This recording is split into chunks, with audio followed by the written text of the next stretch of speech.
कमी कर ना कार्यक्रमासाठी जमलेल्या सर्व बांधवांना आणि भगिनींना लाईट कमी करा सांगा. लाईट मला यायला उशीर झाला. एक तर सकाळी छत्रपती संभाजीनगरला गेलो होतो. मोर्चा होता शेतकऱ्यांसाठी. नंतर साहजिकच आहे मुंबईत आलो, कारण मुंबईत आल्याशिवाय इकडे येता नसतं आलं. आणि मला वाटलं मी वेळेमध्ये पोहोचेन. वेळेत पोहोचलो. मुंबईतून ठाण्यापर्यंत चांगल्या वेगाने आलो आणि ठाण्यात आल्यानंतर वेग मंदावला. आता तो तसा वेग मंदावणारा कोणी जन्माला आलेला नाही.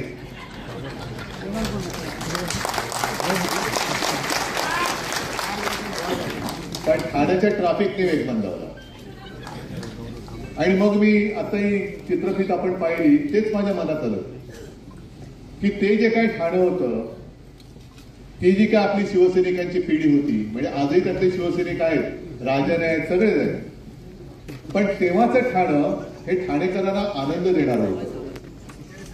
आणि आत्ताचं ठाणं हे मला असं वाटतं कॉन्ट्रॅक्टरचं ठाणं झालं. सगळं इथून तिकडे तिकडून तिकडे सगळं लुटून फस्त करून टाकलेलं आहे ठाणे. आणि त्या भ्रष्टाचाराविरुद्ध आता इथे सोमवारी मोर्चा आहे. आवाज उठवायचा नाही तर काय करायचं. आज अनंत तरे यांची आठवण मला आता वहिनी म्हणाल्या, ते असते तर किती आनंद झाला असता त्यांना. म्हटलं ते असते तर आपल्याला किती आनंद झाला असता. आणि काही वेळेला असं असतं किंवा होतं, सगळ्यांच्या आयुष्यात होतं की काही जण प्रामाणिकपणाने निष्ठेने सांगत असतात आणि अशी भोवताली गर्दी असते की आपल्याला कळते की हा माणूस हा माणूस खरा आहे. पण निष्ठेची मुखवटे लावलेली माणसं आपल्या आजूबाजूला एवढा वेळा घालून बसतात की नाही म्हटलं तरी थोडंसं नकळत दुर्लक्ष होतं. आणि आता मला एक नाही म्हटलं तरी पश्चाताप होतोय की तेव्हा जर का अनंत तर यांचं ऐकलं असतं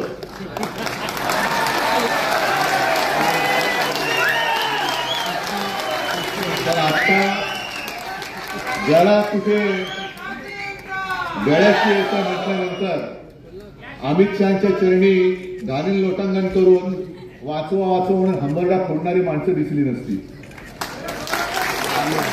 आणि शेतकऱ्यांसाठी हंबरडा मोर्चा काढला तो वेगळा आणि यांचा हंबरडा वेगळा. हे वाचवा म्हणून हंबरडा फोडून जात आहे.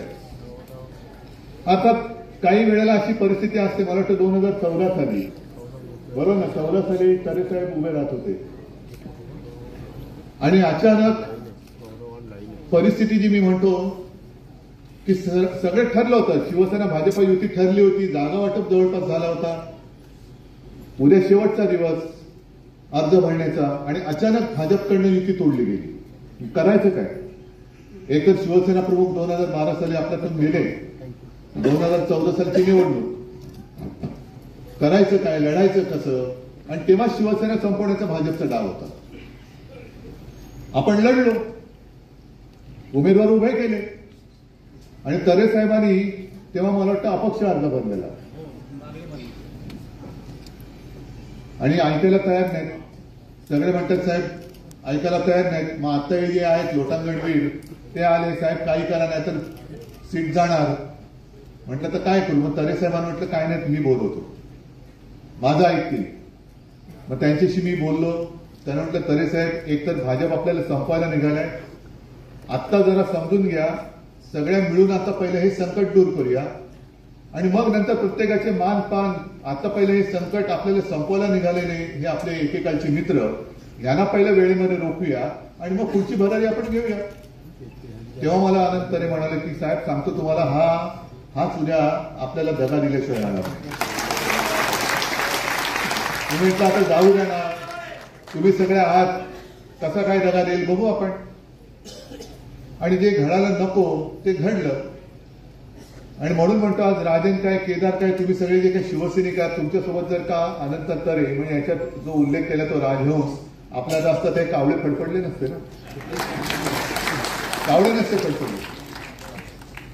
ते जे काय ठाणं आपल्या स्वप्नातलं होतं, हे गडकरी रंगायतन सुद्धा काही जणांना माहिती असेल, काही जणांना, अनेक जणांना माहिती नसेल. तो जो काय काळ होता 60च्या दशकातला, शिवसेना प्रमुखांच्या इकडे सभा व्हायच्या सगळीकडे, म्हणजे रंगायतन नाही, रंगायतन नव्हतंच. आणि एका जाहीर सभेत एक चिठ्ठी आली की सत्ता आल्यानंतर तुम्ही आम्हाला ठाणेकरांना नाट्यगृह देणार का? आणि शिवसेना प्रमुखांनी सांगितलं की सत्ता द्या, मी नाट्यगृह देतो. त्याप्रमाणे ठाणेकरांनी आपला शब्द पाळला, सत्ता दिली, शिवसेना प्रमुखांनी नाट्यगृह दिला, स्टेडियम दिला, तलाव चांगले सुशोभीकरण झाले, उद्यानं दिली. आणि तो जो काही काळ होता त्या काळामध्ये सलग 3 वर्ष महापौर होणं हा एक नाही म्हटलं तरी विक्रम. कारण एकदा कोणतरी होऊन गेला की पुढच्या वेळेला निवडून येणं हे मुश्किल असतं.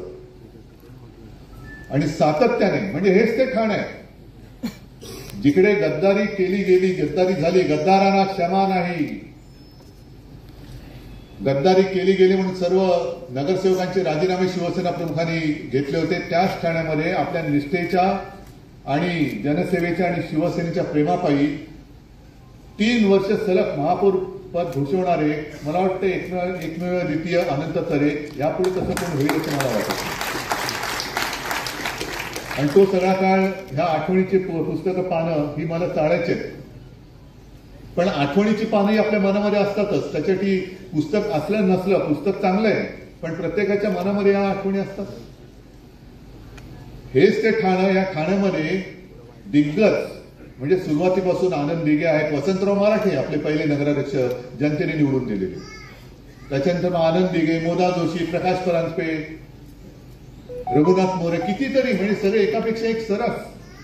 ही सगळी माणसं असती आज आपल्या सोबतीला, राजांच्या सोबतीला, तुमच्या सगळ्यांच्या सोबतीला, तर कोणाची हिंमत होती ठाण्यामध्ये गद्दारीतला ग उच्चारण्याची?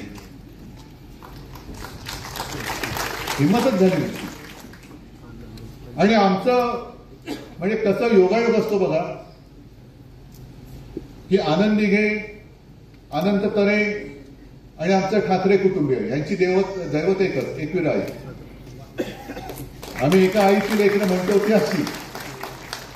आणि त्याच्यानंतर जेव्हा तरे साहेब तिथे ट्रस्टी झाले, मला वाटतं अध्यक्ष, कधीही दर्शनाला जायचं, आदल्या दिवशी जरी फोन केला तरी आमच्या आधी गडावर जाऊन पोहोचलेला असायचा माणूस. नाही उद्धवजी येत आहेत, नाही अमुक येत आहेत, ठाकरे, म्हणजे आमच्या कुटुंबातलं कोणी तिथे जाणार असलं आमच्या आधी, बरं नुसतं आधी जाऊन नाही, आधी जाऊन वर, म्हणजे आता ते मला वाटतं अर्ध्या ह्याच्यापर्यंत गाडी जाते, पण तेव्हा तसं नव्हतं. गट सोडून वरती जायचे, सगळी सोय करायची, पुन्हा स्वागताला खाली येऊन उभे. अहो म्हटलं तुम्ही असं काय करत? नाही तुम्ही येणार, मग असं कसं चालेल? मग ते यथासांग सगळं दर्शन प्रसाद विसाद घेऊन सगळं मग आम्ही यायचो. तसं पाहिलं तर तो जो आता उल्लेख झाला, लोकसभा निवडणूक, एक थोडक्यामध्ये एक ती संधी हुकली, नाहीतर एक इतिहास आणखीन घडला असता. अंतुलेंचा पराभव करून अनंत तरे हे त्याच वेळेला दिल्लीत गेले असते.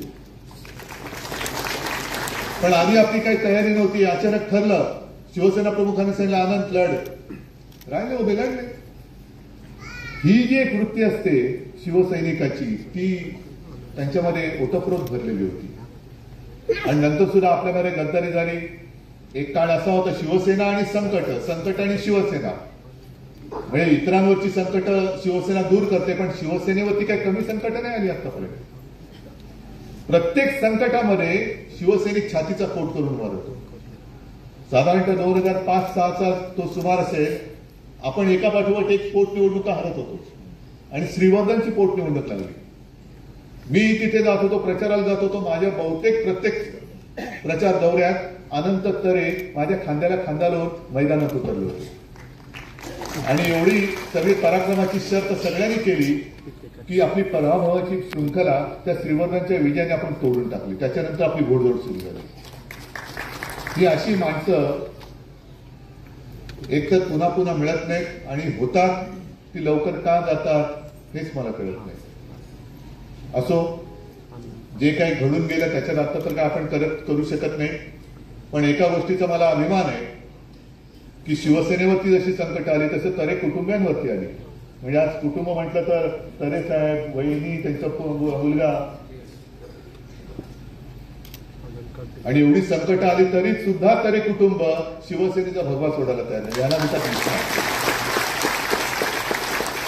वहिनी तुमच्या गेल्या आठवड्यात पाहिजे मुलाखत टीव्ही युट्यूबवरती आणि पत्रकार परिषद तुम्ही पण पाहिली का? नसेल पाहिली तर बघा. पाहिले ना? याला म्हणतात वाघ, याला म्हणतात वाघीण. घाबरायचं नाही आहे ना. आई एकविरा आपल्या पाठीशी आहे. बघू ना कोण येतं मध्ये आपल्या आडवं. कोण अडवायचं तेच बघू. आडवं येणाऱ्याला आडवं करून पुढे जातो तो शिवसैनिक. आणि तीच वेळ आहे कदाचित आई एकविरा आपली परीक्षा बघत असेल की तुमची सगळी आयुधं काढलेत, आता कशी लढता बोला. बस तुझ्या आशीर्वादाचं आयुध आमच्याकडे साठी पुरेसे आहे. त्या आशीर्वादाच्या आयुधावरती आम्ही पराक्रमाची शर्त करून आता दिवाळी येते. महिषासूर मारल्याशिवाय राहत नाही हे आपण आपल्याला दाखवून देऊ. ही त्यांचं तुम्ही बघितलं ना चित्रफितीमध्ये दरबार म्हणजे लोक कशी येत होती, कसं त्यांना आशीर्वाद मिळत होते. ते आशीर्वाद फुकट नाही जाणार, कधीच फुकट नाही जाऊ शकत. गोरगरिबांचे आशीर्वाद म्हणजे मी एक गोष्ट नेहमी सांगतो. आता लोकसभेच्या निवडणुकीनंतर आज जसं मी छत्रपती संभाजीनगरला गेलो होतो तसंच लोकसभेला सगळ्या लोकसभेमध्ये मी फिरलो. आणि धाराशिवला आपला ओमदादा आहे, ओमराजे निंबाळकर. प्रचंड सभा झाली आणि सभा झाल्यानंतर एक साधा शेतकरी व्यासपीठावरती आला. शेतकरी म्हटल्यानंतर काय बिचाराचं मळके कपडे, धोतर बितर सुद्धा काय कसं. आणि मला म्हणाला साहेब मला ओमदादाला निवडणुकीसाठी मदत करायची. म्हटलं मदत मी